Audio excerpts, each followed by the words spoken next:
ओम शांति। आज 17 अप्रैल 2025 के महावाक्यों के मनन चिंतन में प्यारे मीठे बाप दादा ने कहा, मीठे बच्चे, यह रूहानी हॉस्पिटल हम बच्चों को आधा कल्प के लिए एवर हेल्दी बनाती है। तो यहाँ पर हमें बाबा ने कहा, देही अभिमानी होकर बैठो।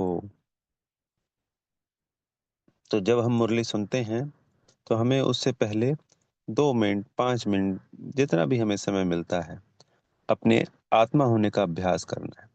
सारा ध्यान अपने स्वयं पर लगाना है। फिर आत्मिक स्थिति में स्थित होकर जब इन ज्ञान रत्नों को धारण करेंगे तो सहजता से धारण भी होंगे, याद भी होने लगेंगे, और इसमें भी हमारे विक्रम विनाश होंगे। मतलब सिर्फ ज्ञान धारण करने में नहीं, आत्मिक स्थिति में फिर जब हम बाबा को याद करेंगे, क्योंकि हमारी स्थिति शक्तिशाली होती जाएगी ना। और ज्ञान रत्न किस में धारण करने हैं? आत्मा में तो करने हैं। तो आत्मा में जैसे जैसे ये अंदर जाते जाएंगे तो जो कमी कमजोरियां हैं, बुराइयां हैं, वो कहाँ निकलेंगी? वो बाहर निकलती जाएंगी। और इसका मनन चिंतन करना आसान होगा, इसको धारण करना आसान होगा, सहज होगा, इसका स्वरूप बनना सहज होगा।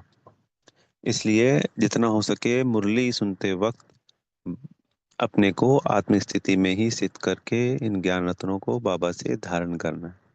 प्रश्न उत्तर में था, है, क्षमा चाहेंगे, कि धंधा आदि करते कौन सी डायरेक्शन बुद्धि में याद रखनी? तो बाबा ने इसमें हमें डायरेक्शन दी है कि किसी भी आकारी या साकारी को याद नहीं करना है। धंधा आदि करते भी निराकार बाबा को ही याद करना है। अगर अकाउंट्स का काम नहीं होता है, बुद्धि जहाँ पे ज्यादा लगानी पड़ती है, किसी के साथ डीलिंग नहीं है, अगर डीलिंग भी है तो उसको भी आत्मा देखो और स्वयं को भी आत्मा देखोगे। मैं आत्मा इस आत्मा के साथ, आत्मा भाई के साथ ये डीलिंग कर रही हूँ। ये भी अभ्यास है, अपने आप को इंस्ट्रक्शंस देना।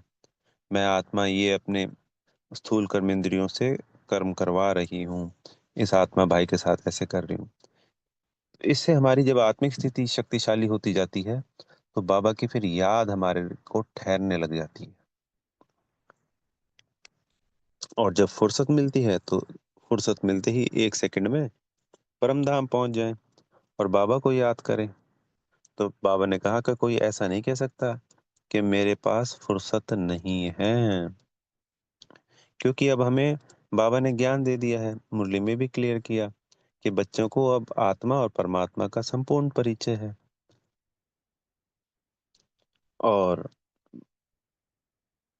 बच्चे ही परमात्मा को हमने 63 जन्म याद किया कि आओ पतित पावन हम आत्माओं को पावन बनाओ। तो बोला, बाबा कहते हैं, बच्चे अब मैं आ गया हूं तो याद क्यों नहीं करते हो? क्योंकि याद से ही सभी विक्रम विनाश होने हैं। ये रोज का मुख्य पॉइंट है। क्योंकि अंत तक हमने अगर ऐसा नहीं किया तो फिर सबको सजाएं खानी पड़ती हैं। और फिर इसी बात पर, याद की यात्रा के ऊपर ही हम सबका पद निर्भर है।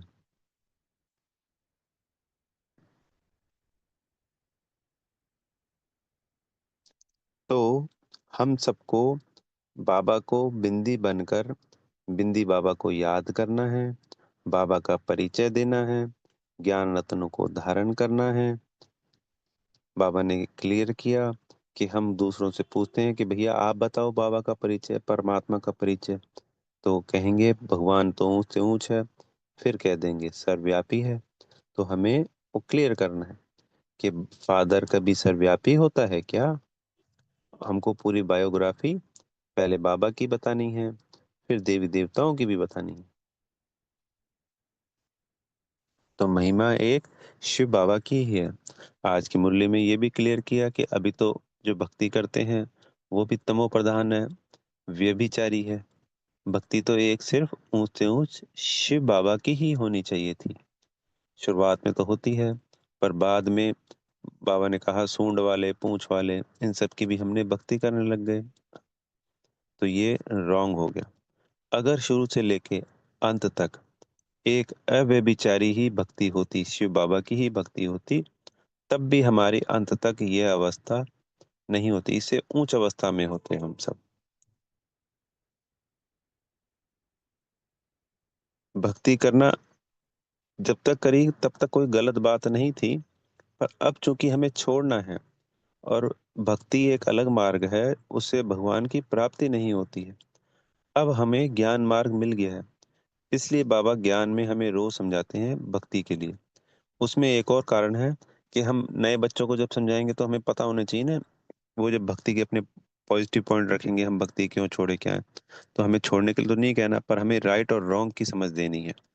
और फिर जब नए नए बच्चे रोज जुड़ रहे हैं, तो बाबा जब समझाएंगे तभी तो आत्मा भक्ति करना छोड़ेगी।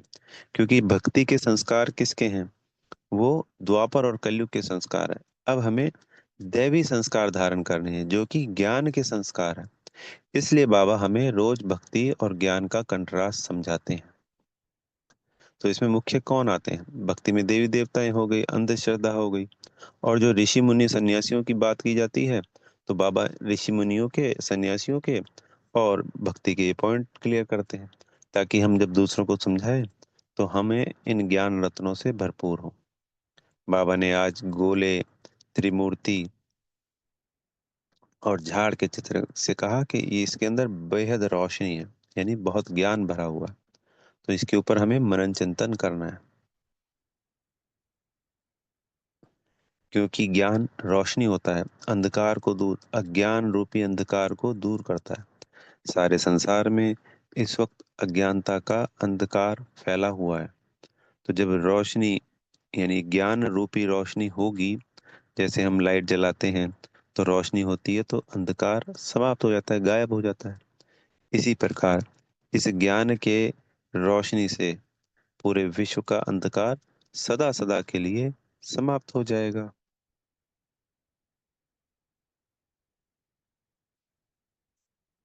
पर इससे हमारे जो 63 जन्मों में जाने अनजाने जो पाप हुए हैं, बाबा ने हमें जो ज्ञान दिया है, उसको अच्छी रीति समझकर बाबा को बिंदीपन परम धाम में याद करना है। बाबा ने अनेक बार जोर दिया कि बच्चे पाप भस्म नहीं होंगे, याद की यात्रा को बढ़ाना है। पोता मेल के लिए बाबा हमें आजकल रोज कह रहे हैं, तो पोता मेल जरूर रखना है। दूसरी आत्माओं को मनसा, वाचा, कर्मणा दुख नहीं देना है। बाबा ने क्लियर किया ये बात भी कि देह का परिचय तो सबको झट हो जाता है, क्योंकि ये बड़ी चीज है, बड़ी चीज का परिचय सबको होता है। भारत में ये तो ज्ञान था थोड़ा बहुत कि आत्मा होती है शरीर में, पर आत्मा कैसे कर्म करती है, और वहां पे कितनी भ्रांतियां हैं। आत्मा को निर्लेप भी बता दिया, आत्मा सो परमात्मा भी बता दिया, और भी अनेकों अनेक भ्रांतियां आत्मा को लेके। आत्मा लीन हो जाएगी, ब्रह्म तत्व में चली जाएगी। तो ये सब तो रॉन्ग हो गया ना, मोक्ष के लिए करते थे, मोक्ष तो तब के कुछ होता ही नहीं है।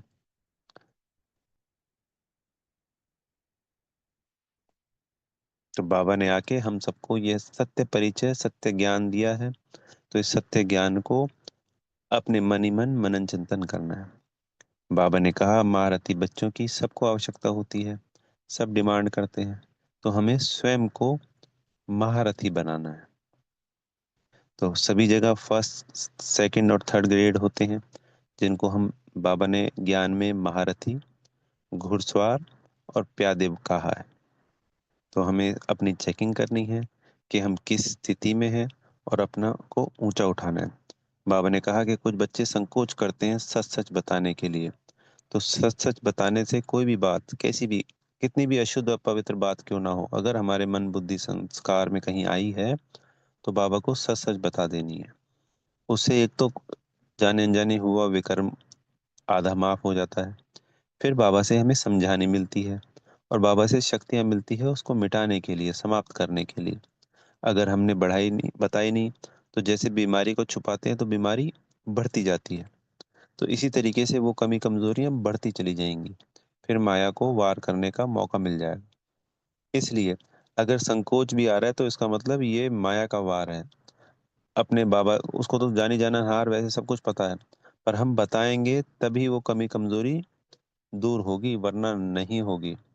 तो हमें उस गलती को, उस कमी को स्वीकार करके बाबा को अर्पण करना है, और बाबा से समझाने लेकर उस डायरेक्शन पर चलना है, और योग बल के द्वारा भी उस कमी कमजोरी को समाप्त करना है। फिर जब हम योग करेंगे तो बाबा अपनी शक्तियों से उसको समाप्त भी करेंगे, सब कुछ होगा।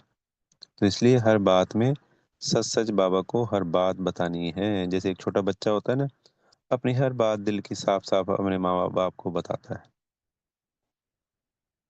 तो ऐसे ही हमारे माँ बाप कौन है? शिव बाबा। फिर बाबा ने ये भी क्लियर किया कि यहाँ पे टाइटल ले लेते हैं महाराजा महारानी का। महाराजा महारानी तो है नहीं कोई, प्रजा का प्रजा पे राज्य है, कलयुग का अंतिम समय है। फिर आने वाले समय में वहां पे झट से मकान मकान बन जाएंगे, महल बन जाएंगे। कैसे बन जाएंगे? क्योंकि यहाँ की लेबर और वहाँ की लेबर में फर्क होगा। तमो प्रधान यहाँ की है, वहाँ की सतो प्रधान होगी। फिर वहाँ पे हर चीज, मतलब हमारी जो आत्मिक बल होगा वो कई पदम गुना होगा। कहाँ सतो प्रधान आत्मिक बल और कहाँ तमो प्रधान। तो जो नई नई इन्वेंशन मकान बनने की निकल रही है, वो बाबा ने कई मुरलियों में क्लियर किया कि आत्माएं संस्कार लेके जाएंगी और साइंस की मदद से वहां पे भी वो चीजें बन जाएंगी बहुत तीव्रता से। तो इन पॉइंटों को भी हमें अपने आप में मनन चिंतन करना है। जब बाबा ने कहा है, दूसरों को मैसेज जरूर देना है, कल्याण करना है, अपनी ऊंची तकदीर जरूर बनानी है। आज फिर सदगुरु जी से वरदान मिला कि त्रिस्मृति स्वरूप का तिलक धारण करने वाले संपूर्ण विजयी भव। तो त्रिस्मृति कौन सी है? हमें पूरा ज्ञान मिल गया स्वयं का, आत्मा का मिल गया। स्वयं को, आत्मा को याद करना, विजुलाइज करना, अटेंशन देना, बाबा को याद करना, बिंदी बाबा को, और ड्रामा की नॉलेज। तो ये जो तीन स्मृतियां हैं, ये सारे ज्ञान का इसके अंदर विस्तार समाया हुआ है।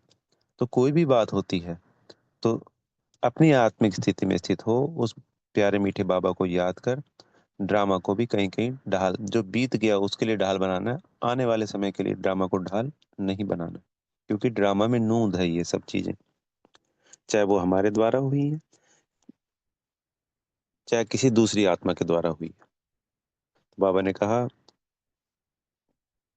कि आत्मा और ड्रामा की सारी नॉलेज, यानी जो दो पत्ते निकलते हैं बीज में से, तो बीज कौन हो गया? शिव बाबा हो गए। और उसमें से दो पत्ते निकलते हैं पहले पहले। तो दो पत्तों में बाबा ने कहा है, एक तो आत्मा हो गई और दूसरा ड्रामा हो गया। तो इन तीनों की स्मृति को धारण करने से हम हर कल्प कल्प के विजयी बने हुए हैं। हमारी विजय निश्चित है।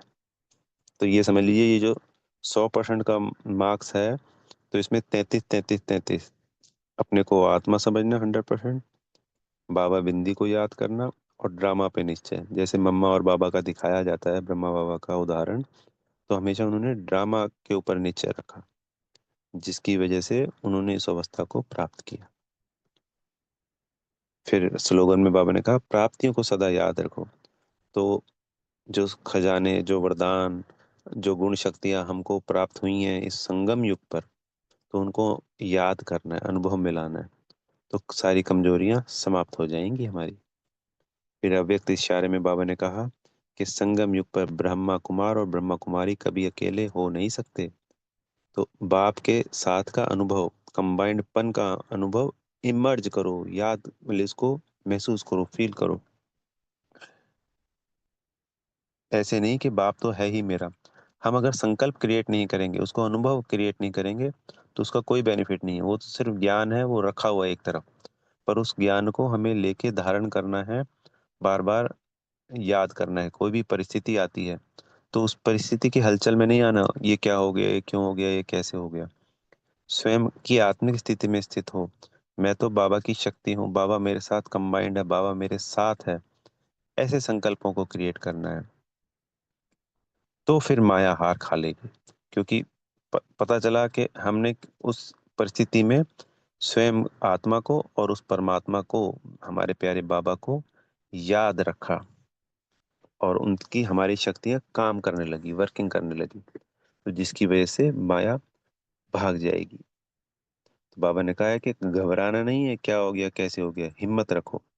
बाप के साथ को स्मृति में याद में रखो, तो विजय आपका जन्म सिद्ध अधिकार है। तो सदा मैं बिंदी, मेरा बाबा बिंदी, हम दोनों कंबाइंड, बाबा शिव और मैं उनकी शक्ति, शिव शक्ति साथ है। अच्छा, ओम शांति। बेहद का धन्यवाद मेरे प्यारे मीठे माता पिता बाप दादा जी का, आप सभी आत्मा भाइयों का और दिल से बेहद की शुभकामनाएं, शुभ भावनाएं।